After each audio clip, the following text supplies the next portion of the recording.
Hello, Reject Nation. I'm Greg Alba. And I'm John. I'm dressed nice today because God instructed me to. There's a behind the scenes, a BTS, or should I say BVS? No. No, that's confusing. Thor Ragnarok, uploaded by Marvel. Oh, really? Them? Yeah, they did, Blade and Infinity War.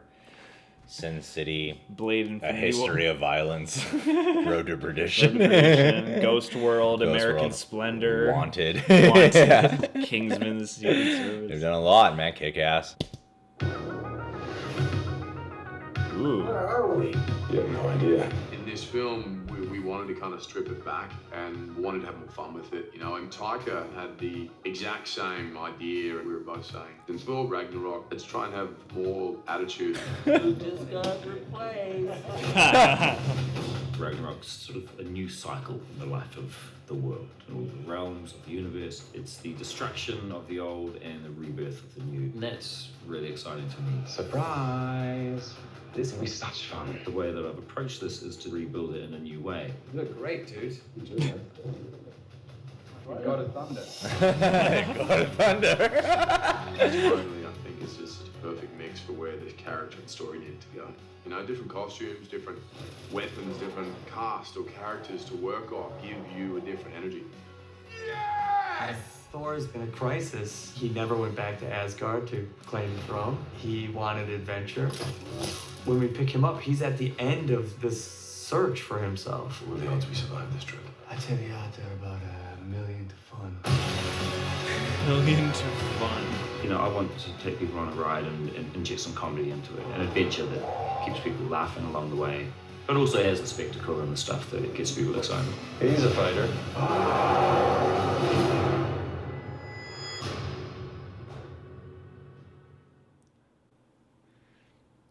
Weirdly, that kind of gets me more excited than a lot of the latest trailers I've seen. In terms of, a reaction part, I know we weren't, hearing, the insight. Yeah.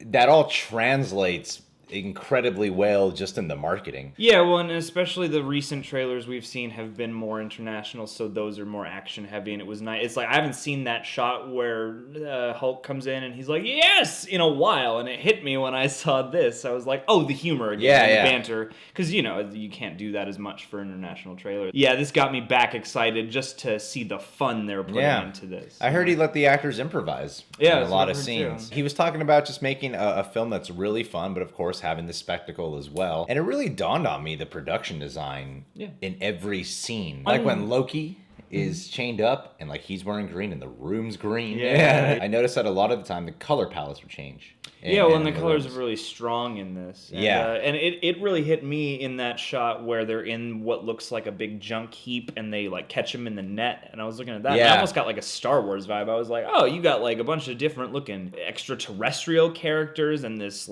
brightly colored but still broad worldscape, and it did make it feel like a bigger part of the more sort of space opera side of the Marvel universe we're getting with, Guardians of the Galaxy and now this. I think what I really took away from this was what Chris Hemsworth was saying about where Thor is currently at. Because I was thinking about, I like the idea of changing the tone and changing the style to make it more humorous, more fun-filled adventure. And then I was thinking but that it seems a little bit of a drastic difference from the previous Thor movies, or even his appearances in the Avengers movies, where he is more of a takes himself seriously. Yeah, that's God of Thunder. Yeah. And then he was talking about how Thor's at this point in his life, and Mark Ruffalo was chiming in too, saying how he didn't go back to Asgard to take up the throne. He's looking for adventure. He wants to have fun. And he's just at the end of sort of discovering himself. Exactly. So the tone that's being struck up in the marketing reflects what they're saying about where Thor is at. So it feels in tune with where Thor is. Because I've been thinking it's just the world and the director providing a different tone and style. but it's different when I'm like, oh, it's actually reflecting where Thor really is at beyond just the movie. You get what I'm getting at here? Well, yeah, it seems like like the movie itself and the character are both going to embody this sort of new vigor or something, a new attitude, and I think that's what Thor needs. Again, because the past 2 installments, it's like they've always had humor, but they've kind of oscillated back and forth between like big stakes battle. Also, there's some humor over here occasionally, and this movie looks like it's really going to synthesize the two in a way that gives the tone something unified and solid. Well, look, even looking back at Thor, in the first one, he's a fish out of water. What makes it so funny is he's the god of thunder, but like everyone's like, dude, just chill out. Yeah, and that's the part of that movie I like the most. Yeah, I honestly don't remember the Dark World all too well. But even in like the Avengers movies, he has his crazy powers, but he is that guy who takes himself really serious. And it's nice to see a more loosened up Chris Hemsworth, because Chris Hemsworth is amazing at comedy. Really funny. His comedic timing is incredible. So I'm excited to see this all infused. And Mark Ruffalo, too. And this seems like another step in the right direction, especially because like any Thor movie is going to have an apocalyptic or a huge stake scenario. And I feel like making this one perhaps one of the more humorous series would be a good thing for them. I'm wondering how Hela, though, will be handled. Yeah. With everything we're hearing about this film being more funny, more adventurous, exciting. What does that do to the villain? What does that do to the villain? Yeah. Will it make the villain threatening? Will we actually feel threatened, or will she just be like amusing? Is she gonna have humor in her character? Yeah, too, that's what I'm kind of concerned about. Yeah, and what are they gonna make her funny? Yeah. Yeah, I mean, she definitely might looks work, like she's though. got attitude from the few, because we only see like the same couple shots of her for the most part. Yeah, and I feel like she's definitely got attitude. She seems to be playing it like somebody who enjoys being the goddess of death. Yes, but yeah, I am curious about that too, for sure. And that's probably what will make or break this movie in the overall scope of the Marvel universe, I guess, because those villains, man. But I fucked it up. What? You said, but Bump. I get it. I said, yeah, isn't it? But how does it go? The traditional is but But yeah, 1 2 and I went bump. Well, some people Bump. That's an iMovie song. Some people say that though. The comedy drum roll, the comedy rim shot is there are a couple variations. Comedy rim shot, That's the kind of humor I'm hoping Thor Ragnarok has. In this movie. Butt humor.